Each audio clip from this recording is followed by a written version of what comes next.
Yeah, it's been good this week.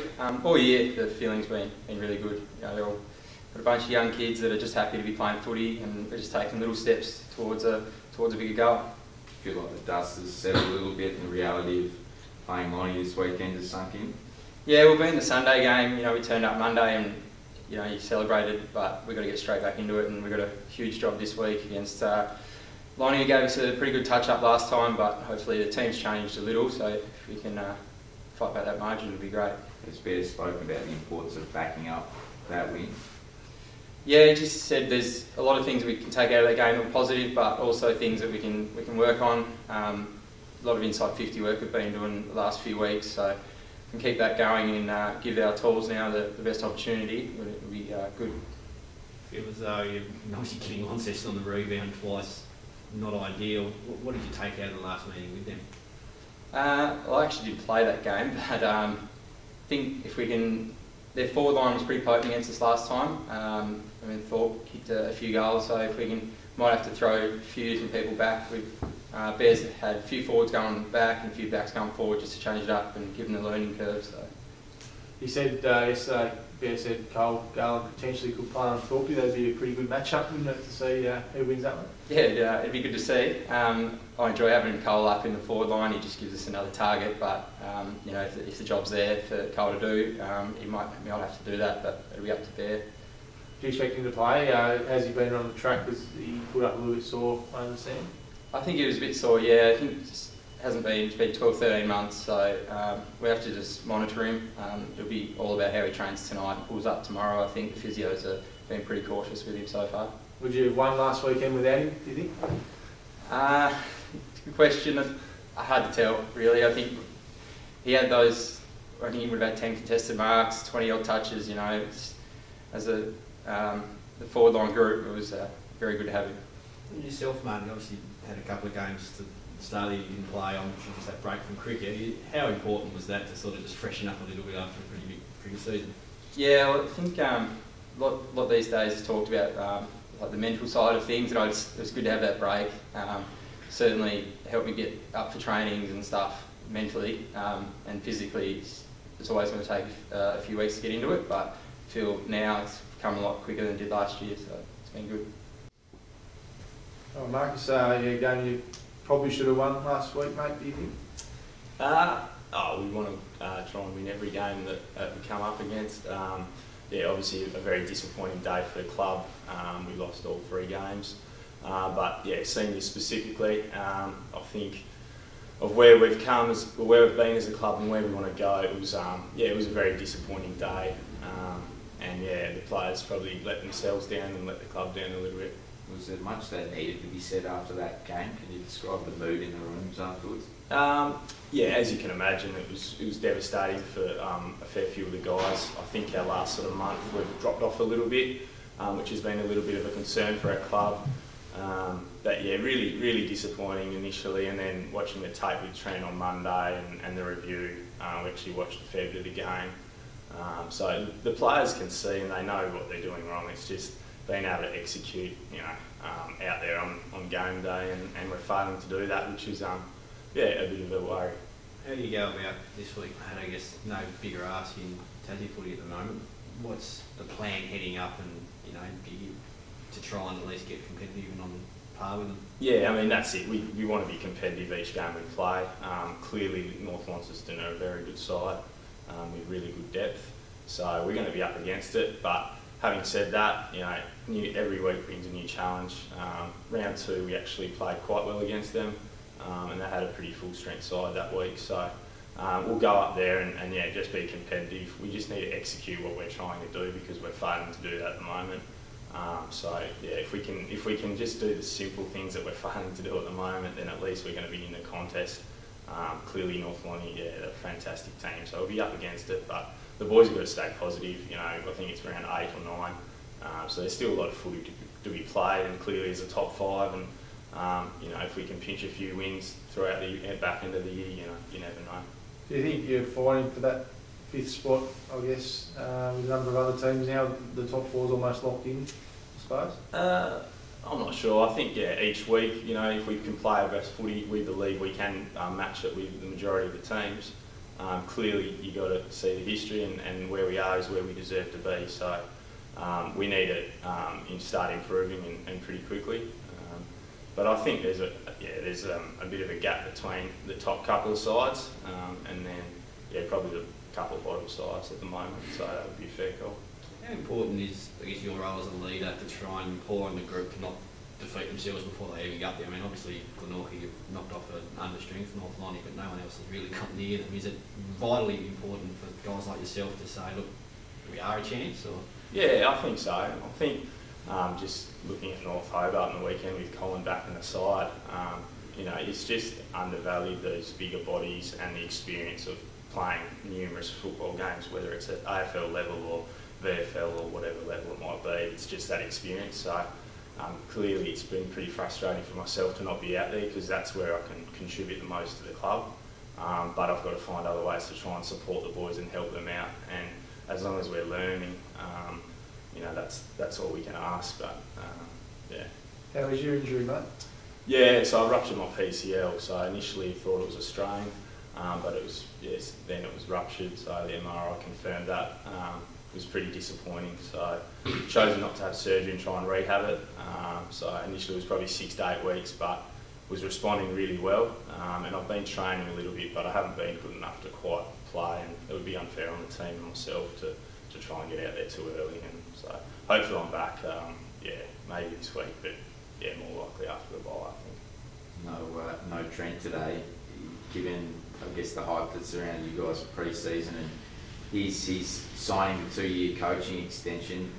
How flat is he at the moment? Oh, yeah, clearly he's hurting, and I'm hurting a lot, and everyone at the club is. So Trent's done a fantastic job. Clearly we didn't get the result on the weekend, and externally probably everyone thought we should have, and we probably, we thought we had the potential to win it, but North Hobart deserved the win on Sunday.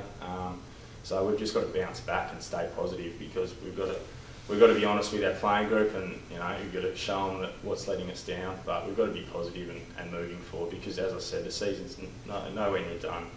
There's plenty of football ahead of us. Is that why he's not here today, because he's too flat about the result? Or? No, I think Trent's done most of the media this year, so it's good for clubs to change it up, I think, and it's just part of it.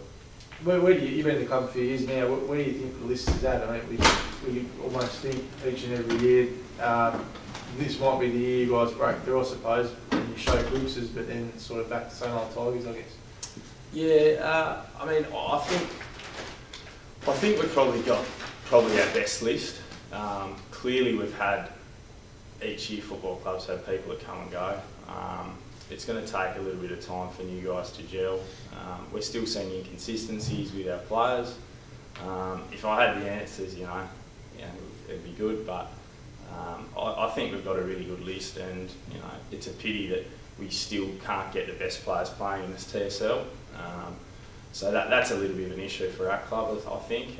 But I think the guys that we have got have mainly bought in really well, and what Trent's trying to do and what we're trying to do as a club, I think is really good. And it's just going to take a little time. It was a little a hiccup on the weekend, I suppose. But I think if you look at our first 4 weeks, we're really competitive, and obviously our last 4 haven't been so good. But hopefully we can turn it around, and I think we can, because we've got some really good players that are just not performing at the moment. So.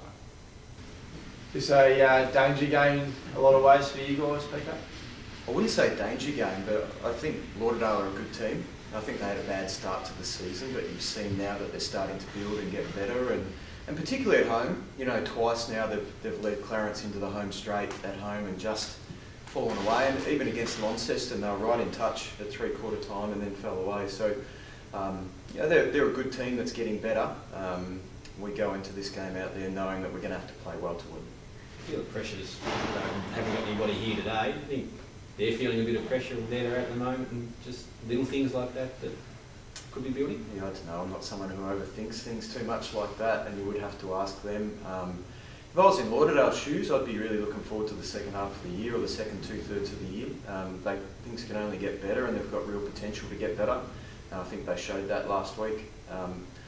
So for them, perhaps we see Havea this week for them, and you have a forward line with him and Wiggins and Gilby and Mosquito. Like, there's talent there, and In the middle, you've got Sutton, Franklin, Bellchambers, Smith in the ruck.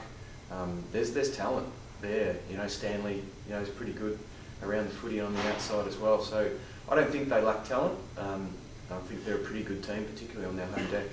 Did that bye come at a good time for you guys, do you think? I mean, you know, starting so strong, a couple of losses. How was that bye situation? Yeah, I think just from like a body management side of it, you know, against Launceston, it was a really physical game, and both teams had numbers around the footy, and you know, it was a real high intensity game. So we had a lot of little ankle rolls and just little niggles like that. So in that point of view, it was great. Probably from a broader point of view, it was good just to go back and revisit the stuff that we'd done coming out of pre-season, and you know, just re-establish some of the stuff that might have slipped away a little bit, and little things make a difference. And I guess with my game plan, like, I'm not overly structured, but the structure I do have is really important, and I think that hopefully we'll come out this week just a little bit sharper in those areas, and that'll make a big difference to our overall game. Was Jay rested for that Lonnie game, and are we back this weekend, really? It wasn't rested. You know, we probably made a decision just being cautious around his health. He's fine though, he'll be back this week, unless there's something you know that I don't. No, good. They do call you Scoop, don't they? I assume it's not because of your love of ice cream, but yeah, look, no, Jay's back. We just wanted to be smart around that with that part of the body, but no, he's fine.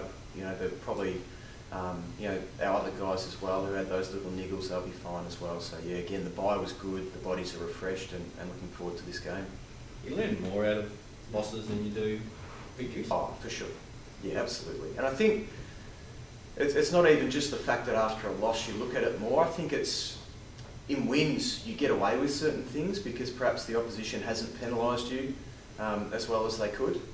In a loss, you know, sometimes those good teams, there's tiny little things that make the difference. And in a 1-point loss to Launceston, there was a few little things, a lot of little things that they capitalised on pretty well, that we could then go and look at and say, if you don't get this right, this is what happens.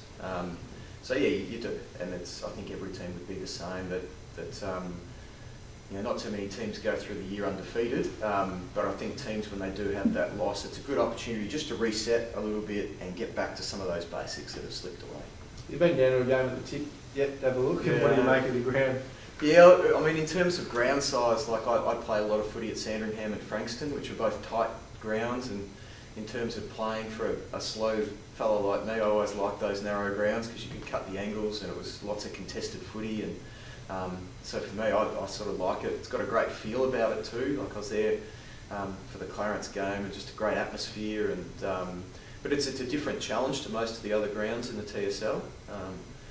But I think our style will hold up well on that ground. I'm really looking forward to seeing how the boys execute what we do on a smaller ground like that. And probably over the Lauderdale you saw last time at KG5, I guess, will it be a lot tighter than that? Yeah, I mean, it was one of those days where we had a really good day and they had a really bad day, and that just happens in footy. And yeah, it would be a different team, but I've watched them a bit since then, and you know, there were elements in the game in our first game against them where they got what they like doing going, and so we got some learning out of that, even in that game where we had a big win, and that helped us going into the next week up at UTAS. So yeah, like I said before, they're a good team, they've got good talent, they play their ground well, and we're not taking them lightly at all. You said you were there on Sunday? No, I was coaching the under-16s on Sunday, but yeah, round one, went out there, that was a really good game of footy. After watching that, I was surprised the next week, and as I said, it was just one of those days. But even then, when we talk about them having a bad start to the season, they were pretty good in round one against Clarence. They were pretty good for stretches against Launceston at home as well, so they're a capable team. Did you, if you've watched any vision from the game just gone, yep, did you notice anything different that they done with Windy at the helm as opposed to when he wasn't there? Or? I did, but I'm just going to keep that for our team meeting. Sorry, mate.